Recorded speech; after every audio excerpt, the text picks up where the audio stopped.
গত পর্বে ছিল ইলহার তালাক হয়ে গেছে রবিনের সাথে। রবিন নতুন বিয়ে করেছে। তার অফিসে কর্মীকে 6 মাসের মেয়ে নিয়ে ভাবছে তার অতীতের কথাগুলো। রোজ রাত করে বাড়িতে আসা, ইলহার প্রতি অবহেলা, এসব বেড়েই চলছিল। তারপর এখন কি খাবার খেতে দিবা না? আসার পর থেকে কানের কাছে ঘ্যান ঘ্যান করছো। ইলহা উঠে বাবুর পাশে শুয়ে পড়ল। রুবাবার চেহারার দিকে তাকিয়ে বলল, কি আছে রে তোর কপালে? তোকে কি আমি অবহেলা করব? না, তোর জন্য লড়াই করব। দরকার পড়লে আমার নিজেদের জন্য একটা পৃথিবী বানাবো। তোর আর আমার পৃথিবী। আর কাউকে দরকার নেই। যেখানে গুরুত্ব নেই সেখানে পড়ে থাকা অর্থহীন। রবিন পিছনে দাঁড়িয়ে বলে, মেয়ে মানুষ নাকি অনেক ধৈর্যশীল থাকে। ধৈর্যের দোহাই দিয়ে পুরুষ মানুষ তাদের শোষণ করবে? ভুলে যেও না, প্রত্যেকটা জিনিসের নির্দিষ্ট একটা সীমা থাকে। সীমা পার করে ফেললে তারপর কেউ আর চুপ থাকে না। তোমার সাথে অযথা তর্ক করার সময় বা ইচ্ছা কোনোটাই নেই। আমি খুব টায়ার্ড।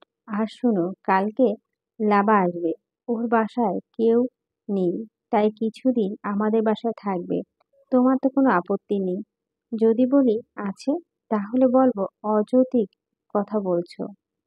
শুনো, লামা সেই মেয়েটা। প্রথমবার তোমার ওয়ালেট যার ছবি পাই, লামা সেই মেয়েটা। তোমাকে আর তাকে আপত্তিকর অবস্থায় নিজের চোখে দেখেছিলাম। আমার মনে হচ্ছে লামা নামটা আমার জীবনের তুফান। আমি ভাবতে পারছি না, ইহা তোমার মতো একটা লো মেন্টালিটি মেয়ে আমার ওয়াইফ। সামান্য কথাটাকে কোথায় থেকে কোথায় নিয়ে যাচ্ছ? প্রতিটি অসামান্য কথাই সামান্য কথা দিয়ে শুরু হয়। রবিন বালিশ নিয়ে রুম থেকে বেরিয়ে যাওয়ার আগে বলে, তোমাদের মতো মেয়েদের জন্য স্বামীরা অনেক নারীর কাছে সুখ খুঁজতে যায়। যে পুরুষের সুখ অন্য নারীর কাছে, তার কাছে ঘরের নারী বিষ। তুমি থাকো একা, আমি গেস্ট রুমে যাচ্ছি। শুনো, আমি সব সময় তোমাকে সরি বলি। আমি ভুল করি বা তুমি করো, আমি তোমার রাগ, তোমাদের মায়ের রাগ, তোমার বোনের রাগ, সব কিছু সহ্য করি। কখনো মুখ ফুটে কিছু বলি না। সহ্য করি তোমার জন্য। আজ আমার সামান্য কথার উত্তর না দিয়ে তুমি রুম ছেড়ে চলে যেতে চাইছো। আজ তোমাকে আটকাবো না, জড়িয়ে ধরে বলবো না সব ভুল আমার। তুমি রেগে থেকো না। তোমার ঠোঁটের আলতো ভালোবাসার পরশ দিয়ে বলবো না ভালোবাসি। কারণ আজ আমার উত্তর চাই, শুধু একটা না, একবার অনেকগুলো উত্তর চাই। এই যে তোমার ফোনে মাই হার্ট লিখে সেভ করা নাম্বারটা কার? এই যে তোমার সিক্রেট গ্যালারি। এবার বলো, এই মেয়ের সাথে তোমার আপত্তিকর ছবিগুলো কোথায় থেকে এলো? এই যে তোমার সিক্রেট ভিডিও ফোল্ডার। এবার বলো, আমি কোন অংশে কম? আমাকে রেখে তোমার পররানীর কাছে কেন যেতে হলো নোংরামি করতে? এবার উত্তর দাও। তারপর তুমি কেন যাবে? আমি চলে যাব। রবিনের কপালে ঘাম জমতে শুরু করেছে, পা থেমে গেছে। আশ্চর্য দৃষ্টিতে তাকিয়ে আছে ইলহার দিকে। এসব হাইড করা জিনিসগুলো সামনে আসলো কি করে? এই পাসওয়ার্ডগুলো শুধুমাত্র লামা আর আমি ছাড়া কারো জানার কথা না। রবিনের অবস্থা দেখে ইলহা বলল, বেশ অবাক হলে, তাই তো? আমি এসব কি করে জানলাম? কিছু সময় পূর্বের ঘটনা। রবিনের খাবার প্লেট বাটি কিচেনে রেখে আসার সময় ইলহা ফোনের অপরিচিত নাম্বার থেকে কল আসে। তারপর বিপরীত পাশে একজন বলে, আপনার হোয়াটসঅ্যাপে বেশ কিছু ছবি পাঠিয়েছি, এক্ষুনি চেক করুন। তাহলে আপনার হাজবেন্ডের সত্যিটা জানতে পারবেন। ইলহা নিজের হোয়াটসঅ্যাপে ওপেন করতে কিছু টেক্সট, কিছু পিক আর রবিনের গোপন পাসওয়ার্ড সব ইরার হাতে চলে আসে। রুমে এসে কিছু না বলে কথার ফাঁকে সবটা চেক করে নেয়। রবিন নিজের মধ্যে এতটা ব্যস্ত সে ভাবতেই পারেনি ইহা কি করছে। একবার অবশ্য সে খেয়াল করেছে তার মোবাইল ইরার হাতে, কিন্তু সে তো জানতো না ইরার কাছে গোপন পাসওয়ার্ডগুলো আছে। এবার বুঝলো তো কি করে জানতে পারলাম সত্যটা? ধোঁকা। আপনি আমাকে এতদিন ধরে ধোঁকা দিচ্ছিলেন। আমি কি বোকা? আর আপনি কি নিখুঁত অভিনেতা? আপনাকে অভিনয় চান্স দিলে শাহরুখ খানও আপনার পিছনে থাকতো। দূর, কিসের সাথে কি জোড়া দিচ্ছি? শাহরুখ খানও বাস্তব জীবনে এক নারীতে আসক্ত, আর আপনি তো চরিত্রহীন। অপরদিকে নিজের রুমে বসে অট্টহাসিতে ফেটে পড়ছে লামা। এতদিনে একটা মনের মতো কাজ করেছে। লামার পাশেই তার বোন লিজা বসা। লিজা বসলো, তুমি কি কাজটা ঠিক করলে আপু? একটা মেয়ে সংসার ভেঙে দিলে। এই সংসার না ভাঙলে আমার সংসার গড়ব কিভাবে? নিজের জন্য স্বার্থপর হতে হয় মাঝে মাঝে। কিন্তু তাই বলে অন্যজনের সংসার ভেঙে নিজের সংসার গড়বে? কারো ভাঙা জিনিসে তার রুহের হায় থাকে। তার দীর্ঘশ্বাস তোমাকে ভালো থাকতে দিবে তো? তুই চুপ থাকতো, বেশি বুঝিস না। আমাদের বাবা নেই, এত বড়লোক ছেলে আমরা পাবো। ঢাকাতে বাড়ি আছে, একমাত্র ছেলে, দু বোন, তাও বিবাহিত, শ্বশুরবাড়ি, বুঝতে পারছিস? পুরো বাড়ি জুড়ে আমার রাজত্ব। কারো রাজ্য ধ্বংস করে নিজের রাজত্ব দখল করে টিকিয়ে রাখতে পারবে তো? তুই ছোট সবে 17 বছর, তুই কি বুঝবি? দেখিস কত আয়েসে জীবন কাটাবো আমরা। আমি তোমার ছোট, কিন্তু অবুঝ নই। লোভে মানুষকে ধ্বংস করে দেয়। এই তুই যা তো, রুম থেকে বের হ।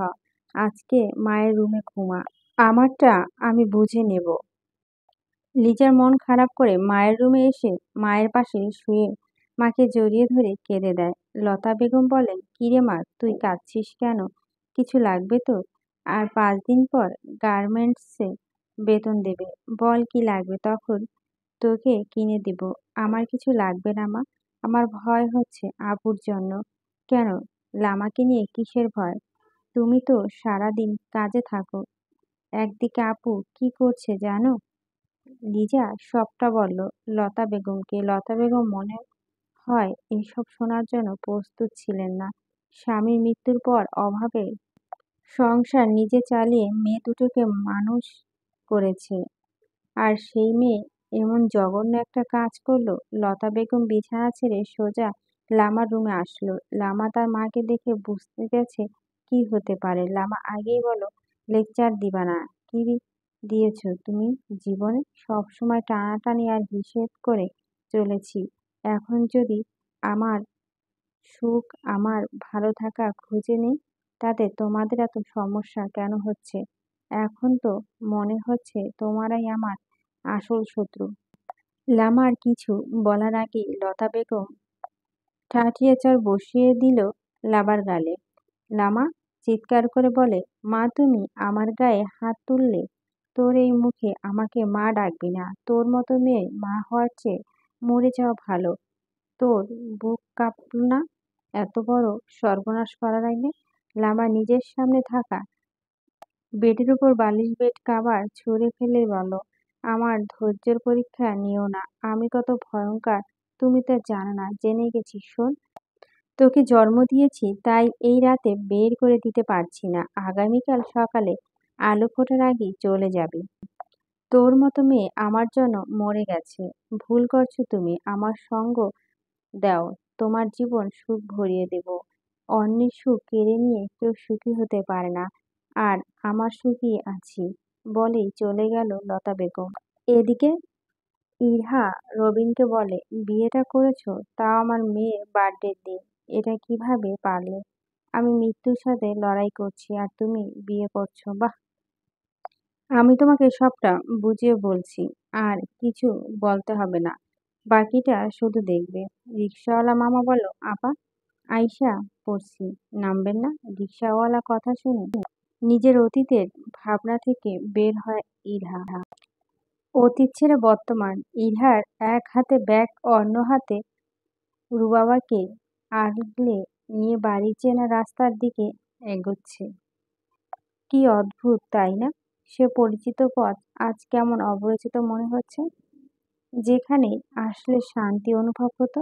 আর সে পথ ধরে যতটা এগোচ্ছে, বুকের ভিতরটা ততই তোলপাড় হচ্ছে। আচ্ছা, সমাজের মানুষ কি বলবে? সব দোষ তো তারা আমাকে দেবে। সবাই বলবে, কি মেয়ে স্বামী সংসার করতে পারলো না। মানুষ তো মাটি কামড়ে স্বামীর ঘর পড়ে থাকে, আর এই মেয়ে দেখি স্বামী ছেড়ে চলে এসেছে। নাকি সবাই বলবে, ডিভোর্সি মেয়েদের সমাজে কোনো সম্মান আছে নাকি? নাকি বলবে মা বাবার সম্মান ডুবিয়ে চলে আসছে। সবাই কি আমাকে আর চোখে দেখবে? সেই বৃষ্টিতে থাকতে তুচ্ছ তাচ্ছিল্য আনমনে ভাবছে সরু গলিতে হাঁটছে। ইরহা মেয়ে রুবাবাকে আর একটা শক্তি করে জড়িয়ে ধরল।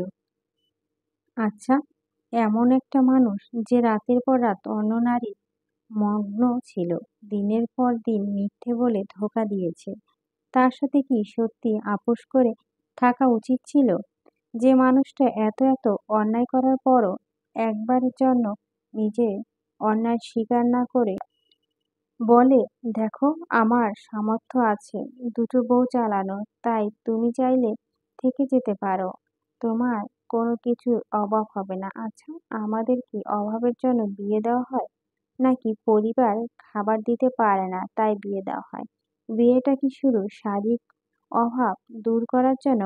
আমি তো জানতাম বিয়ে মানে দুটো মানুষের জন্য ভালোবাসা, বিশ্বাস, শ্রদ্ধার সম্পর্ক, সেখানে মেয়েরা নিজের পছন্দ মানুষের পাশে দ্বিতীয় জনের ছায়া দেখতে পারে না, সেখানে নিজের লাইফ পার্টনারকে আরেকজনের সাথে শেয়ার করা কি এতটাই সহজ?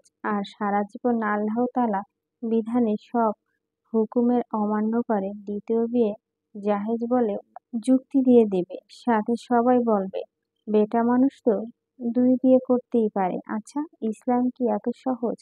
দুই বিয়ে জাহেজ সেটা কত শত সাপেক্ষে, সেসব না মেনে তো জাহেজ নয়। ইসলামের দোহাই দিলে তো অযৌক্তিক কথা সঠিক হয়ে যাবে না। শত ভাবনার বাদ নিয়ে মেন গেটের সামনে এসে দাঁড়ালো ইহা। বুকের দূর দূর করছে, ব্যাগটা নিচে রেখে আলতো হাতে কলিং বেল চাপ দিল। বিকেল গড়িয়ে কেবল আলো পড়তেই শুরু করেছে, আর আধ ঘন্টার মধ্যে হয়তো কালো মেঘ ছেয়ে যাবে ধরণী। ফরিদা বেগম চায়ে শেষ চুমুক দিবে ঠিক তখনই কলিং বেল বেজে উঠল। চায়ের শেষ চুমুক দিয়ে গেট খুলতেই ইরহাকে দেখে বেশ চমকে যায়। কিরে মা, এই সন্ধ্যাবেলা তুই?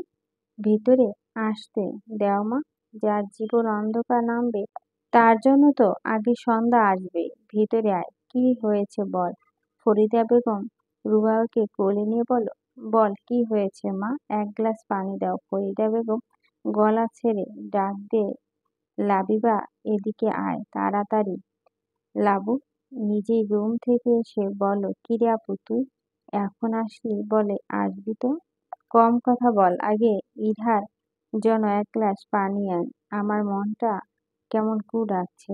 ইরা বসে পানিটা এক শ্বাসে শেষ করে বোরখা খুলে সোফায় কোনায় রাখে। ফরিদা বেগমের বিধ্বস্ত চেহারা দেখে বুঝতে পেরেছে বড় কিছু হয়েছে। মাথা নানা প্রশ্নে এসে জট পাকালো। ইহা শান্ত স্বরে ডাকলো, মা, আমি সব শেষ করে চলে এসেছি। কি শেষ করে চলে এসেছিস? একটা মেয়ের অস্তিত্ব কি মা? তুই বল খুলে, কি হয়েছে, এমন কেন করছিস? ইরহা ভাবি নিশাত নিজের রুম থেকে বের হতে হতে বলে, হওয়ার আর কি বাকি রেখেছে? আমাদের মান সম্মান সব ডুবে এসেছে। আপনার মেয়ে কোর্ট থেকে আসলো একদম ডিভোর্সি হয়ে, এখন আপনার মেয়ে ছাড়া নাই, সমাজ আর মুখ থাকবে? জনে জনে বলে বেড়াবে ওই বাসায় বড় মেয়েকে জামাই ছেড়ে দিয়েছে। ফরিদা বেগম রাগী কণ্ঠে বলল, নিশাত, একদম বাজে কথা বলবা না। আমার মেয়েকে আমার চেনা আছে, তা কতজনের মুখ বন্ধ রাখবেন?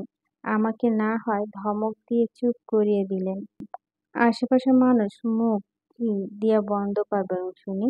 এ কথা বারবার বলো না, তুমি নিজে রুমে যাও। আমার মেয়ে আমি বুঝে নেব। কি আর বোঝার বাকি আছে? এখন আমার বরের ঘাড়ের উপর বসে বসে খাবে। একা হলে তাও কথা ছিল, সাথে আবার আরেকটা আছে।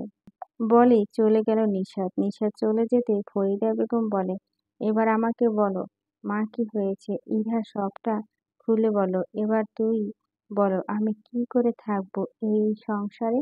নিজের চোখের সামনে নিজের স্বামী, নিজের সংসার অন্য কারো রাজত্ব মেয়ে হয়ে কি করে মেনে নিব? তাই বাধ্য হয়ে এই পথ বেছে নিয়েছি। তুই এসব আগে কেন বলিসনি? আমি চেষ্টা করেছিলাম মানিয়ে নিতে, ভেবেছিলাম সে পাল্টে যাবে, ঠিক হয়ে যাবে। আসলে যার চরিত্র নষ্ট হয়ে যায় সে তো কখনোই ঠিক হয় না।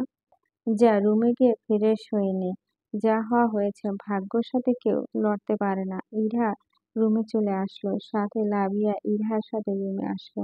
ফরিদা বেগম ফ্রিজ থেকে দুধ বোতল বের করে পানিতে ভিজিয়ে রাখলো রুবাকে খাওয়ানোর জন্য। ফরিদা বেগম রুবার নিষ্পাপ মুখের দিকে তাকিয়ে বলে, এই মায়াবী মুখ যাকে আটকাতে পারলো না, তাকে পৃথিবীর কেউ আটকে রাখতে পারবে না। অপরদিকে রবিন রাগ নিয়ে লামার হাত ছাড়িয়ে বলে, কি দরকার ছিল তোমার এসব করার? এসব করে কি পেলে? বাহ, খুব ভালো বললো তো। তুমি গাছেরটাও চাও, আবার তলারটাও লাগবে। এভাবে দু নৌকাতে পা দিয়ে কতক্ষণ বলো? একটা না একটা তো বেছে নিতেই হতো। সেটা আজ হোক বা কাল। আমি তোমাকে আগেই বলেছিলাম, স্ত্রীর অধিকার ছাড়া আমি তোমাকে সব দেব। তোমার দেখাশোনা, তোমার যত খরচ সব।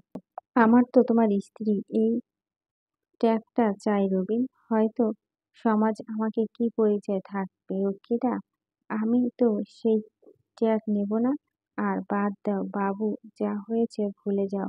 আমরা হাজবেন্ড ওয়াইফ সবকিছু নতুন করে শুরু করব। পুরনো অধ্যায় ছিঁড়ে ফেলো তো। রবিনের বোন রুবি বলল, শোনো মেয়ে, পুরনো অধ্যায় ছিঁড়ে ফেলা যায় না। পুরনো অধ্যায় থেকে নতুন অধ্যায় জন্ম নেয়। আর তোমার মতো একটা মেয়ে যে কিনা একটা ছেলে বিবাহিত জানার পরও তার গলায় ঝুলে পড়েছে, তার সাথে নতুন অধ্যায়। So funny. আসলে কথায় আছে না, নারীরা নারীর শত্রু। এই কথাটি তোমাদের মতো থার্ড ক্লাস মেয়েদের জন্য, যারা অন্যের স্বামীকে ফুসলিয়ে নিজের করে নাও। তবে এটা ভুলে যাও যে পুরুষ এক নারীতে আসক্ত হতে পারেনি, সে তোমাকেও আসক্ত হবে না। এসব কথা বলার মানে কি? আমি জানি রবিন কেমন। শোনো, আমার ভাইয়ের চোখে এখন রঙিন চশমা, তাই তোমাকে রঙিন লাগছে। তবে চশমা তো সব সময় পরে থাকবে না কেউ।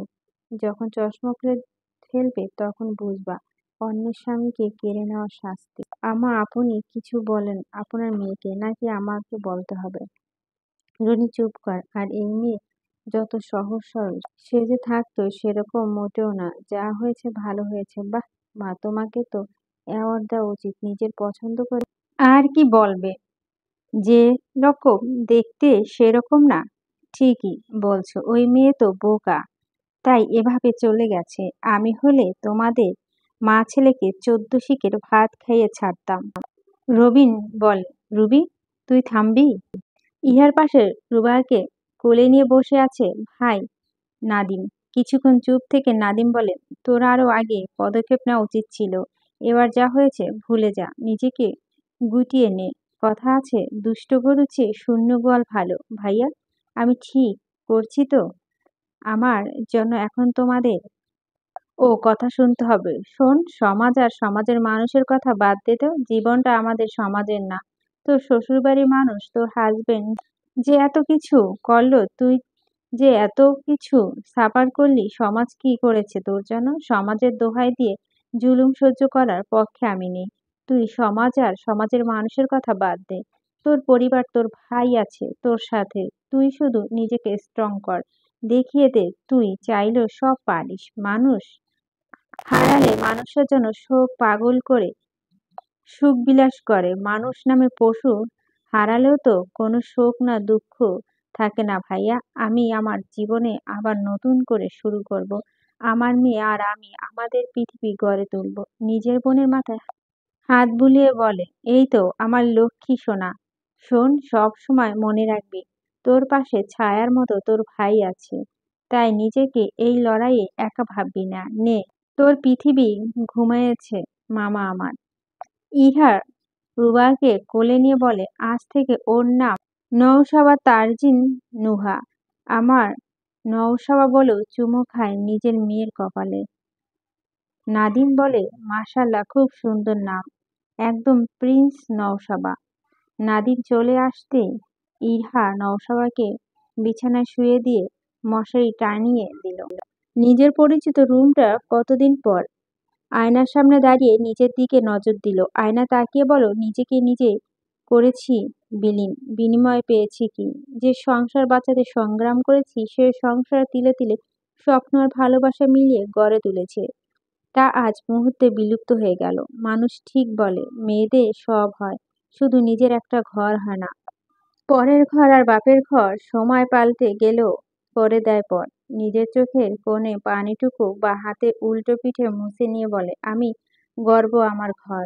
আমার জন্য না হোক, আমার সবার জন্য হলেও আমাকে পারতে হবে। ইরা ফ্যাশন ডিজাইনিং নিয়ে পড়াশোনা করেছে, কিন্তু বিয়ের পর সংসারী হয়েছে।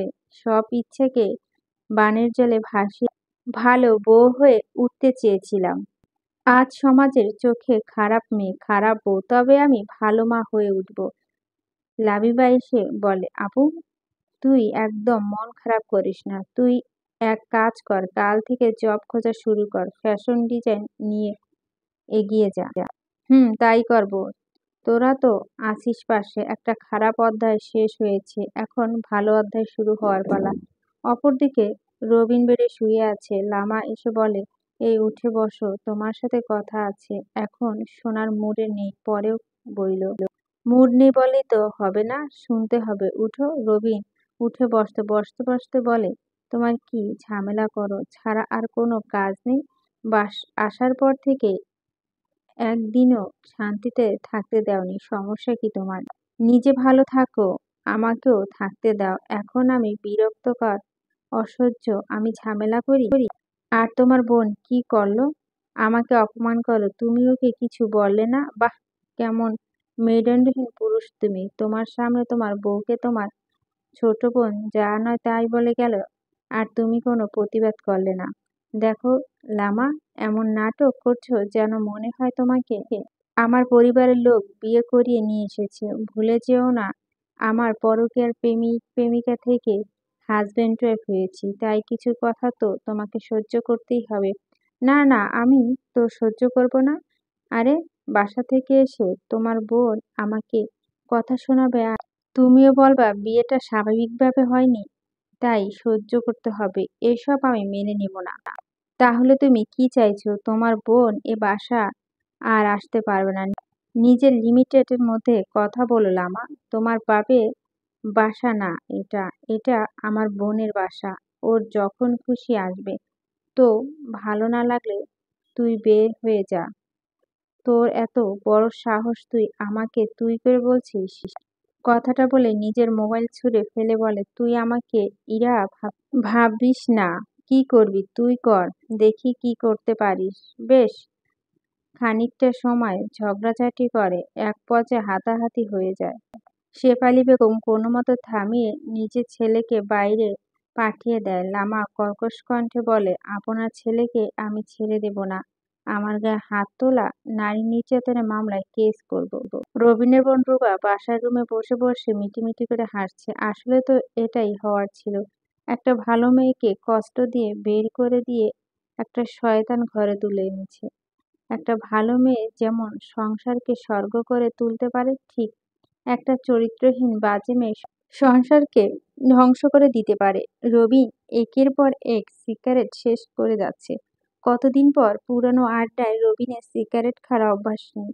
মাঝে মাঝে বন্ধুদের সাথে হুটহাট হয়তো কালের ভদ্রে খেয়েছে, কিন্তু নিয়মিত না। কিন্তু আজ এ পর্যন্ত 3 প্যাকেট শেষ করে ফেলেছে। বন্ধু ইসমাইল বলল, রবিন, তুই এভাবে সিগারেট খাচ্ছিস, ব্যাপার কি? ব্যাপার কিছু না, আজ তোর ভাবির সাথে ঝগড়া হয়েছে। কি যে বলিস, ভাবি আর ঝগড়া? ভাবি তো তোর সাথে উঁচু আওয়াজে কথাও বলে না। রবিন অট্টহাসি দিয়ে বলে, সে তো আর নেই। এই রবিন, কি বলছিস তা মাতালের মতো? তুই নেশা ঠেশা করিস নি তো? আবোল তাবোল বকছিস? সত্যি বলছি তো, যাকে ভাবি হিসেবে চিনতি সে নেই, চলে গেছে। হেয়ালি না করে বল তো কি? রুবেল বলে, ওর প্রথম স্ত্রীকে ডিভোর্স দিয়ে ও সিকিউরিটিকে বিয়ে করেছে। বুঝিস তো মেয়েটা কেমন হলে বসের সংসার ভেঙে নিজের সংসার জুড়ে নেয়। ইসমাইল অবাক হয়ে বলে, ইরা, ভাবির মতো বউ পেয়ে কেউ ছাড়ে? তুই পদ্ম ফুল রেখে গোবরে নামলি কেন? রবিন কিছু না বলেই চলে আসলো। রুবেল বলে, বুঝতে শালা এবার আগুনে হাত দিয়েছে, ওর জীবন এখন পুড়ে কয়লা হয়ে যাবে। তুই মেয়েটাকে আগে থেকে চিনিস? এটা ওই মেয়েটা যাকে নিয়ে কক্সবাজার ট্যুরে দিয়ে আসলাম। মানে সে এমন একটা মেয়েকে বিয়ে করল রবিন, ভেবেছিল কয়েকদিন মজা মস্তি করে ছেড়ে দিবে। এসব মেয়েকে কেউ ঘরের বউ করে? ইয়ার ইহা ভাবির জন্য কষ্ট হচ্ছে। ভাবি আসলে ভালো মেয়ে। বাদ দে, চল নিজেদের ঘরে সামলে পরের ঘরে কি হলো তাতে আমাদের কি? মাঝে মাঝে ফ্রিতে বিনোদন দেখবো, তাই তো? কি বলছিস? শত হোক আমাদের ফ্রেন্ড। রবিনের বাসায় ফিরতে ফিরতে রাত 2টো বাজে। রুমে না গিয়ে বসার ঘরের সোফায় ঘুমিয়ে পড়েছে। এদিকে একটা ভয়াবহ দিন, তারপর দীর্ঘ কালো রাত শেষ করে চারপাশে আলোকিত করে উকি দিচ্ছে নতুন দিন। কথায় আছে, দুঃখ একটা দীর্ঘ রাতের মতো, যা শেষ হয় নতুন দিনের সূর্য উঠছেই। শুধু ধৈর্য নিয়ে সেই রাতটুকু পার করতে হয়। সকালে মৃদু বাতাসে বাহিরে তাকিয়ে আছে ইরা।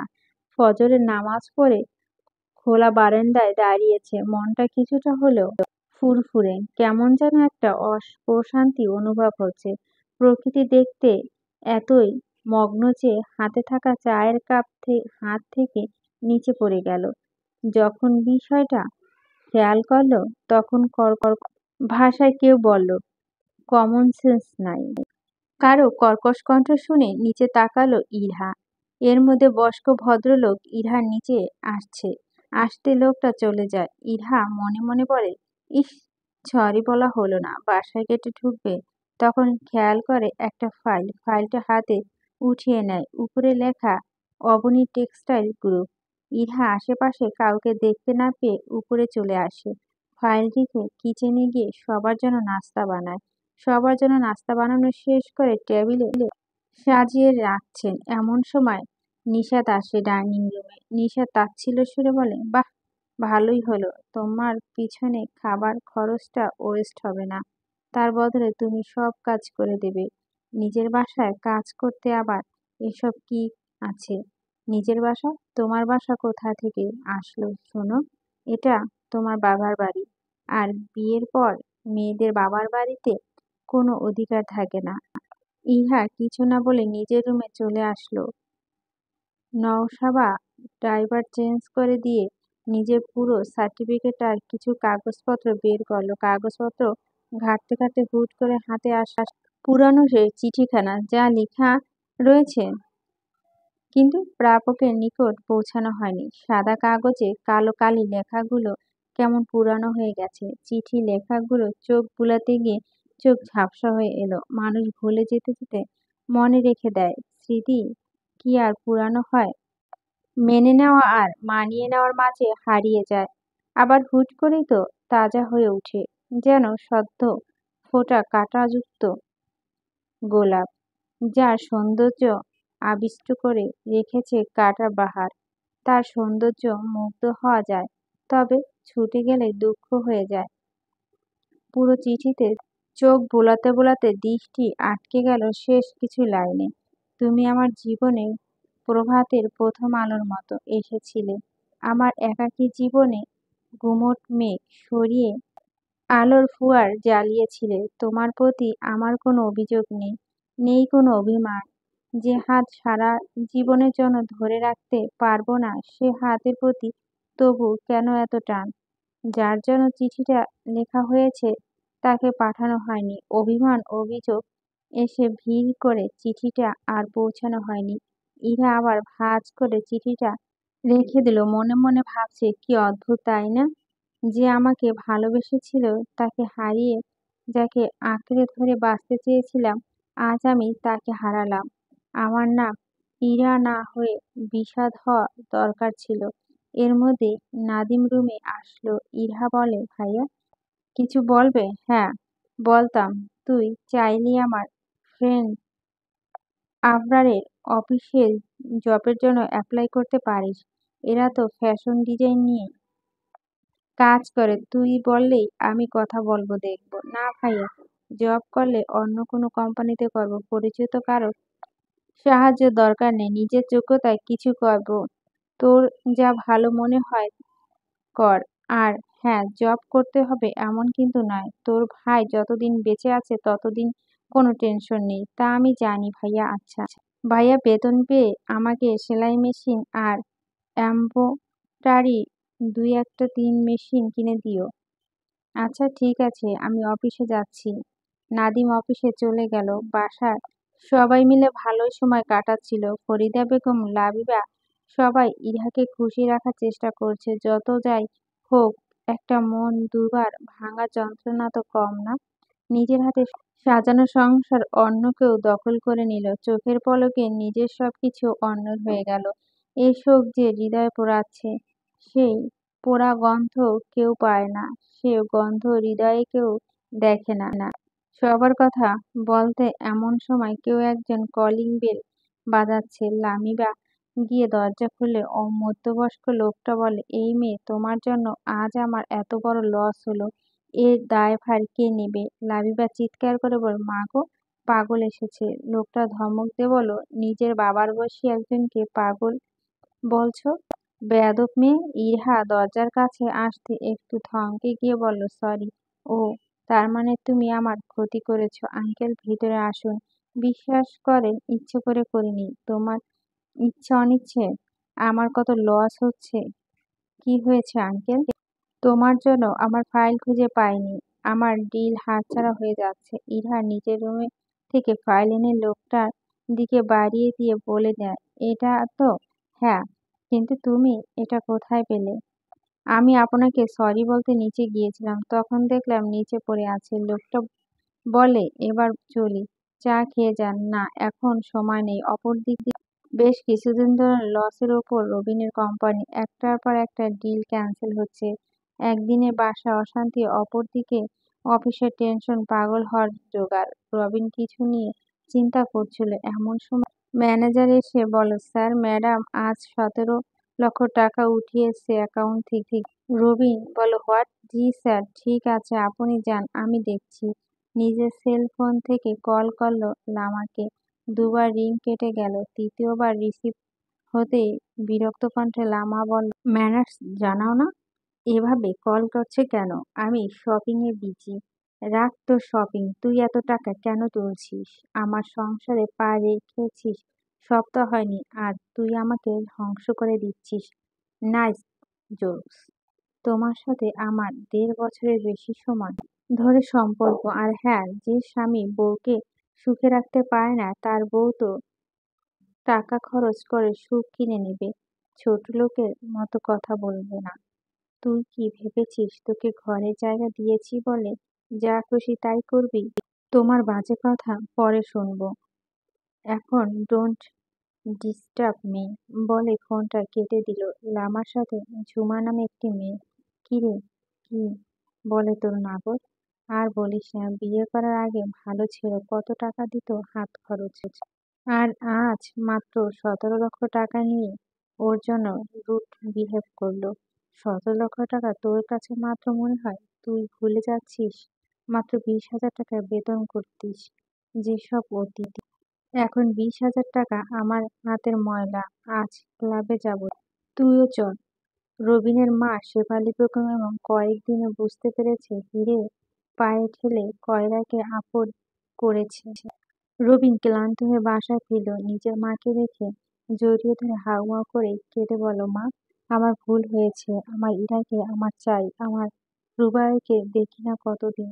শেফালি বেগম বলে, নিজেকে শান্ত কর, আগামীকাল একবার যাব ওই বাসায়, দেখি কি বলে।